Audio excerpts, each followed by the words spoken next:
Facts நேயர்களுக்கு வணக்கம் and welcome to the show FF Friends with me Nadia and நான் உங்கள் விஜய் ஹரி. ஓகே ஹரி, நேத்து நீங்க இல்லாம நானே எல்லா அப்டேட்ஸும் கொடுத்துட்டேன். ரொம்ப பிஸியா? ஆமா, ஜனநாயக கடமை ஆற்ற போயிருந்தேன். ஓட்டு போட்டு வந்திருக்கேன். சோ நேத்து நீங்க ஓட்டு போட போயிருந்தீங்களா? ஆமா, ஓட்டு போட போயிருந்தேன். ஓகே, நேத்து நானே எல்லா அப்டேட்ஸும் கொடுத்துட்டேன். சோ அந்த பெருமை எனக்கு இருந்தது. இன்னைக்கு நீங்க வந்ததனால 1 by 1 அப்படி போயிடலாம். ஓகே, நம்மளோட ஷோல ஃபர்ஸ்ட் அப்டேட் என்ன அப்படின்றத நம்ம ஹரி கொடுப்பாரு. ஃபர்ஸ்ட் அப்டேட் என்ன அப்படின்னு பாத்தீங்கன்னா, நேத்து ரிலீஸ் ஆச்சு இல்லையா கில்லி. ஆமா, the most waiting movie. And இப்படி ஒரு ஓப்பனிங் வந்து எந்த ரீ ரிலீஸுக்குமே இருந்தது இல்ல. ஏன்னா அந்த அளவுக்கு நேத்து ஒரு 6 வாரம் மக்கள் வந்து அந்த அளவுக்கு கொண்டாடினாங்க. நிறைய வீடியோஸ்லாம் நீங்க சோஷியல் மீடியால பாத்திருப்பீங்க. அதெல்லாம் போட்டுட்டாங்க. 6 வயசு முதல் 60 வயசு பாட்டி வரை கில்லி வந்து கொண்டாடினாங்க அப்படின்ட்டு. ஒரு இது பாத்தியா, ஒரு பாட்டி அப்படி போடு அப்படி போடு பயங்கர டான்ஸ். அது இல்லாம அப்பா மகன் அந்த மாதிரியும் போய் பாத்துட்டு இருந்தாங்க. நான் கில்லி பாக்குறாங்க, இவ்ளோ என்ஜாய்மெண்டா பாக்குறாங்க. 20 வருஷம் கழிச்சு இந்த படம் இவ்ளோ ஹிட் கொடுக்கும் யாருமே எதிர்பார்க்கல. ஆமா, எப்ப நிறைய வர புது படத்துக்கே யாரும் இந்த அளவுக்கு மக்கள் வந்து போறாங்களா கேட்டா ஒரு டவுட் தான். ஆனா இந்த படத்துக்கு இத்தனை பேர் போய் பார்த்து இந்த அளவுக்கு கொண்டாடுறாங்க அப்படின்னா அது one and only Vijay sir and Dharani சாரோட டைரக்ஷன் அப்படின்னே சொல்லலாம். அப்புறம் நம்ம வித்யாசாகர் அவரோட மியூசிக் அதுவும் சொல்லலாம். ஏன்னா அர்ஜுனர் வில்லு பாட்டு வரதும் சரி, அப்படி போடு பாட்டுக்கும் சரி தியேட்டர்ல அந்த அளவுக்கு ஒரு ஆர்வம் இருந்துச்சுன்னே சொல்லலாம். இப்போ அதுல என்ன அப்படின்னு பாத்தீங்கன்னா, த்ரிஷா அவர்களும் வந்து ரொம்ப நெகிழ்ச்சியா இருக்கு இந்த மாதிரி மூமெண்ட்ஸ் பார்க்கும்போது. கிட்டத்தட்ட 20 வருஷம் கழிச்சு இந்த மாதிரி வரும்போது மக்கள் இப்படி கொண்டாடுவாங்க நாங்க எதிர்பார்க்கல அப்படின்ற மாதிரி நிறைய சொல்லிட்டு வராங்க. அதே மாதிரி இன்னொரு விஷயம் என்ன சொல்லியிருந்தாங்கன்னா, நீ இதை பாத்தியானு தெரியல, அவங்க வந்து ரொம்ப தேங்க்யூ. ஸோ அந்த தேங்க்யூல எந்த அளவுக்கு அவங்க வந்து நம்மளோட அதாவது அந்த படத்தோட ஃபேன்ஸ்க்கு லவ் கொடுக்குறாங்க அப்படின்றது அந்த தேங்க்யூ அதுல தெரிஞ்சிருந்தது. அது மட்டும் இல்லாம அவங்க போஸ்ட் வர போட்டிருந்தாங்க இன்ஸ்டாகிராம்ல. ஆமா, இந்த மாதிரி இருக்கு அப்படின்ட்டு. ஸோ ரொம்ப டச்சிங் ஆயிடுச்சு போல. இந்த அதாவது 2004 பார்த்த அந்த முதல் ஷோ இருக்கிற செலிப்ரேஷன் அப்படியே 2024ல பயங்கரமா கொடுத்தனால இதுல முக்கியமா இன்னொரு வீடியோ வந்து செம்ம வைரல். என்ன வீடியோ? அதாவது ஒருத்தவங்க போறாங்க, அவங்க பையனை கூட்டிட்டு அந்த ஸ்டேஜ் மேல ஏறி நிக்க வச்சு செம்ம டான்ஸ். அந்த பையன் ஒரு மாதிரி பயங்கரமா ஆடுறான், இவங்க அதுக்கு மேல ஆடுறாங்க. செம்ம வைப் தான் போல. அது கிட்டத்தட்ட சோசியல் மீடியால செம்ம வைரலா போயிட்டு இருக்கு அப்படின்னே சொல்லலாம். வெயிட் பண்ணி பார்ப்போம் கில்லி இன்னும் என்னென்ன சாதனைகள்லாம் படைக்க போகுது. ஏன்னா கலெக்ஷன் வைஸாவும் ஃபர்ஸ்ட் டேவே இவ்வளவு கலெக்ஷன் அப்படின்ற மாதிரி சொல்றாங்க. இன்னும் அஃபிஷியலா எதுவுமே சொல்லல. இன்னும் என்னென்ன சாதனைகள் படைக்க போகுது அப்படின்றத வெயிட் பண்ணி பார்ப்போம். ஓகே, அடுத்த அப்டேட் என்ன பாத்தீங்கன்னா, நம்ம தலைவர் சூப்பர் ஸ்டார் அவரோட படம் 171. நான் சொல்றதுக்குள்ள நீயே சொல்லிடுற, எனக்கு அதுல இருந்து அப்டேட் கிடைச்சிருக்கு. என்னன்னு பாத்தீங்கன்னா, டைட்டில் டீசர் வந்து ரிலீஸ் பண்ண போறாங்க அப்படின்ட்டு 2 days முன்னாடி சொல்லிருந்தாங்க. ஒரு அனௌன்ஸ்மென்ட் வீடியோ சொல்லிருந்தாங்க. அது நாளைக்கு தான். ஓகேங்களா? இதுல இருந்து எனக்கு என்ன சுவாரஸ்யமான அப்டேட் கிடைச்சிருக்குன்னா, இந்த படத்துல நம்ம நாகார்ஜுனா இருக்கார்ல, அவர் வந்து கமிட் ஆயிருக்காருன்னு எனக்கு தகவல் கிடைச்சிருக்கு. நாகார்ஜுனா சார், ரஜினி சாரா? எஸ். சோ 2 லெஜெண்ட் அந்த படத்துல வர போறாங்க தகவல் கிடைச்சிருக்கு.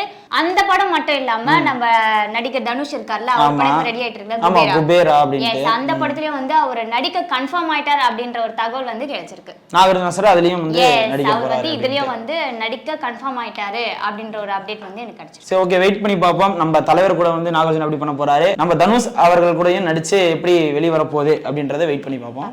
ஓகே, இப்போ அடுத்த அப்டேட் யார பத்தி அப்படின்னு பாத்தீங்கன்னா, நம்ம விக்ரம் சாரை பத்தின ஒரு அப்டேட் தான்.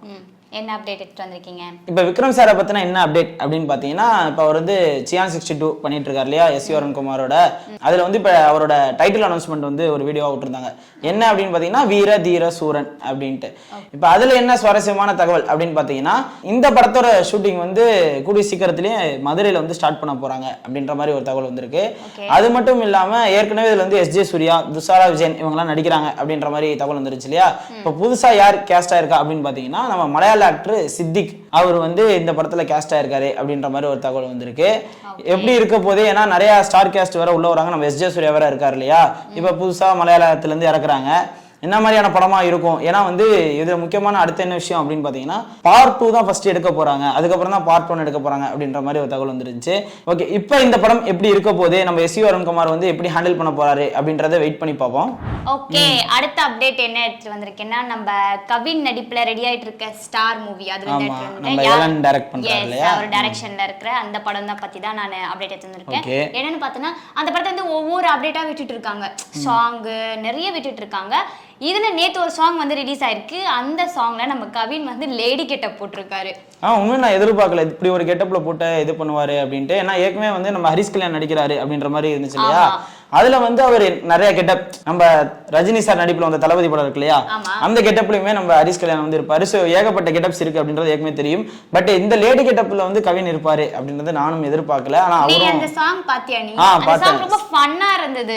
அது ஒரு காலேஜ் கல்ச்சரல்ஸ்ல நடக்கிற மாதிரி இருந்துச்சு. ஃபன்னாவே எடுத்திருந்தாங்க. அது மட்டும் இல்லாம இன்னொரு விஷயம் என்னன்னா, அந்த போட்டோ போட்டு எல்லாருமே வந்து யார் இது தெரியுமா யார் இது தெரியுமா கொஸ்டின். நானே வந்து யாரா இருக்கும், அப்புறம் கமெண்ட் செக்ஷன்ல பாக்கும்போது கவின் கவின் கவின் பார்த்தோனே தெரியுது அது கவின். எனக்கு தெரியலங்க, சீரியஸா தெரியல. சோ அந்த அளவுக்கு மேக்கப் எல்லாமே பலமா, அந்த அளவுக்கு கியூட்டா இருந்தாருன்னே சொல்லலாம். ஏன்னா ரெமோல எப்படி நம்ம சிவகார்த்தியன் சார் வந்து ஃபர்ஸ்ட் டைம் அந்த கெட்டப் போடும்போது எப்படி இருந்தாரோ இவருமே அதை விடவே கொஞ்சம் கியூட்டா இருக்காரு அப்படின்ற மாதிரி சொல்லலாம். சரி, இந்த படம் எந்த அளவுக்கு ஹிட் கொடுக்க போகுது, டிஃப்ரெண்டா வந்து அப்டேட்ஸ் விட்டுட்டு இருக்காங்க. சோ வந்து பொறுத்திருந்து பார்க்கலாம் இந்த படம் எப்படி இருக்கு அப்படின்ட்டு. இப்போ அடுத்த அப்டேட் என்ன அப்படின்னு பாத்தீங்கன்னா, நம்ம ஏஆர் முருகதாஸ் இருக்காரு இல்லையா, அவர் வந்து ஹிந்தில ஒரு படம் பண்ண போறாரு அப்படின்றது வந்து எல்லாரும் தெரிஞ்ச விஷயம். ஆமா, அது ஒரு போஸ்டர் மாதிரி விட்டுருந்தாங்க, சிக்கந்தர் அப்படின்ற ஒரு போஸ்டர். நம்ம சல்மான் கான் தான் நடிக்கிறாரு அப்படின்ட்டு. இப்போ அதுல என்ன சுவாரஸ்யமான தகவல் அப்படின்னு பாத்தீங்கன்னா, இதுல வந்து சல்மான் கான் வந்து ஒரு டியூவல் ரோல் பண்ண போறாரு, டபுள் ஆக்ட் பண்ண போறாரு சல்மான் கான். ஆமா, வித்தியாசமா இருக்கும் நம்ம ஏஆர் முருகதாஸ் சார் ஹேண்டில் பண்றாரு அப்படின்னாலே. அது மட்டும் இல்லாம இந்த படத்துக்கான ஃபீமேல் லீட் ரோல் யார் பண்ண போறாங்க அப்படின்னு போயிட்டு இருக்கும்போது நம்ம கீரா அத்வானி தான் பண்றாங்க அப்படின்ற மாதிரி ஒரு தகவல் வந்திருக்கு. ஆமா, ரீசெண்டா கூட அவங்க வந்து ஒரு சாங்ல வந்து செம்ம வைரல் ஆயிருந்தாங்க. இப்போ இதுல வந்து கேஸ்ட் ஆயிருக்காங்க. எப்படி இருக்க போது நம்ம சல்மான் கான் கூட வந்து அவங்க நடிக்கும் போது அப்படின்றத பார்ப்போம். அது மட்டும் இல்லாம இந்த படத்தோட ஷூட்டிங் வந்து கூடிய சீக்கிரத்துல ஆரம்பிக்க போறாங்க. எப்ப ரிலீஸ் ஆக போகுது அப்படின்னு பாத்தீங்கன்னா, அடுத்த வருடம் ஏப்ரல் இல்ல ஜூன்ல வந்து இந்த படம் ரிலீஸ் ஆக போகுது அப்படின்ற மாதிரி ஒரு சுவாரஸ்யமான தகவல் வந்திருக்கு. இன்னும் என்னென்ன அப்டேட்ஸ் வச்சிருக்காரு அப்படின்றது நமக்கும் தெரியல. உள்ள என்ன மல்டி கேஸ்டா யாராவது கேஸ்ட் பண்ண போறாரா அப்படின்றதும் தெரியல. வெயிட் பண்ணி பார்ப்போம் இந்த படம் எப்படி இருக்க போகுது அப்படின்றது. ஓகே, அடுத்த அப்டேட் நான் என்ன எடுத்துட்டு வந்திருக்கேன்னா, நம்ம உலக நாயகன் கமல் அவரோட அப்டேட் தான் எடுத்துட்டு வந்திருக்கேன். கமல்ஹாசன். எஸ், கமல்ஹாசன். சோ என்ன அப்டேட் பார்த்தனா, இந்தியன் 2 வந்து ரிலீஸ் ஆக போகுது. ஆமா, ஜூன் ரிலீஸ் ஆக போகுது. அது தொடர்ந்து நம்ம கல்கி 2898 AD இருக்குல, ஆமா நம்ம பிரபாஸ் ஒரு சயின்ஸ் ஃபிக்ஷன் மூவி. எஸ், அந்த படம் வந்து ரிலீஸ் ஆக போகுது. இந்த ரெண்டு படத்தையும் நம்ம கமல்ஹாசன் வந்து நடிக்கிறாரு. ஆமா, அதுலயும் வந்து அது வில்லன் ரோல்ன்ற மாதிரி சொல்றாங்க. ஆனா சரியா தெரியல கல்கில என்ன மாதிரி ரோல் பண்ணிருக்காரு அப்படின்னு. பட் ஆனா ரெண்டு படத்துலயும் அவர் நடிக்கிறாரு. ஆமா, நடிக்கிறாருன்றது கன்ஃபார்ம் தான். ஆமா. சோ இப்போ இதுல என்னன்னா, இந்த படம் அதாவது இந்தியன் 2 ஃபர்ஸ்ட் ரிலீஸ் ஆனதுக்கு அப்புறம் 2 வீக்ஸ்க்கு அப்புறம் தான் கல்கி 2898 AD வந்து ரிலீஸ் ஆகும் அப்படின்னு தகவல் கிடைச்சிருக்கு. ஏன் ரிலீஸ்க்கு ஏதாவது பிரச்சனை வந்துட கூடாது, எனக்கு என்னமோ கலெக்ஷன் வைஸாவும் இது பிரச்சனை வந்துட கூடாது. ஏன்னா ரெண்டு இதுல நடிக்கிறார்ல, சோ ஏதாவது ப்ராப்ளம் வர கூடாது. சோ ஒரு மியூச்சுவல் அண்டர்ஸ்டாண்டிங்ல இந்த மாதிரி இது பண்ணிட்டாங்க. சோ அதனால வந்து ரெண்டுமே வந்து கேப் விட்டு இது பண்ணிருக்காங்க. சோ பார்க்கலாம் மக்களே, இந்த படத்துல வந்து நம்ம கமல்ஹாசன் எப்படி நடிச்சிருக்காரு, இதுல எப்படி இருக்காரு அப்படின்றத நம்ம பொறுத்து இருந்து பார்க்கலாம். ஓகே, இப்போ அடுத்த அப்டேட் என்ன அப்படின்னு பாத்தீங்கன்னா, ரீசெண்டா பிரேமலு அப்படின்ற படம் வந்து தியேட்டர் ரிலீஸ் ஆகி பயங்கரமா போயிட்டு இருந்துச்சு. இப்போ ஹாட் ஸ்டார் ரிலீஸ் ஆகியும் பயங்கரமா போயிட்டு இருக்கு இல்லையா. அந்த படத்தோட பார்ட் 2 வந்து அனௌன்ஸ் பண்ணியிருந்தாங்க. இப்போ ரீசெண்டா அனௌன்ஸ்மெண்ட் வீடியோலாம் வந்துருந்துச்சு. இப்போ அதுக்கான எதிர்பார்ப்பும் நிறைய இருக்கு அப்படின்னு சொல்லலாம். அதுலயும் புதுசாலாம் கேஸ்டிங் வர போறாங்க அப்படின்ற மாதிரி தகவல் வந்துருச்சு.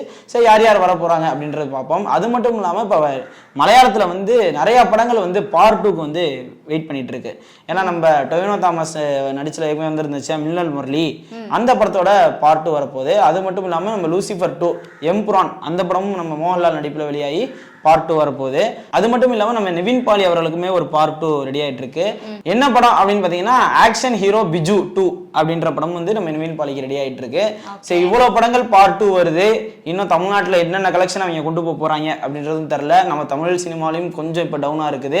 இப்ப அடுத்தடுத்த படங்கள் ரெடி ஆயிட்டு இருக்கு. அந்த மாதிரி படங்கள் வந்தா மட்டும்தான் என்னென்ன படம், நம்ம கோட்டு, விடாமுயற்சி, நம்ம தங்கலான், இந்த மாதிரி படங்கள் தான் வந்து தமிழ் சினிமா காப்பாற்றணும் அப்படின்னு இருக்கு. வெயிட் பண்ணி பார்ப்போம் என்ன நடக்க போகுது அப்படின்றது. ஓகே, அடுத்த அப்டேட் நான் என்ன எடுத்து வந்திருக்கேன்னா, ஆக்டர் வைபவ் இருக்கார்ல, அவரோட அப்டேட் தான் எடுத்து வந்திருக்கேன். இன்னைக்கு அவரோட பர்த்டே. சோ விஷ் பண்ணிடலாமா? Okay, happy birthday Vaibhav sir. Happy birthday Vaibhav sir. கோட்ல நீங்க எப்படி என்ன பண்ணிருக்கீங்கன்றது வெயிட்டிங். சரி, அத அப்புறம் பேசுவோம். இப்போ அவருக்கான அப்டேட் என்ன அப்டேட்னா, அவரோட பிறந்த நாளை முன்னிட்டு அவரோட நெக்ஸ்ட் படத்தோட வந்து போஸ்ட் ஒன்று விட்டுருக்காங்க. அதுல என்ன போட்டிருக்காங்கன்னா, சென்னை சிட்டி கேங்ஸ்டர் அப்படின்ற ஒரு படமா?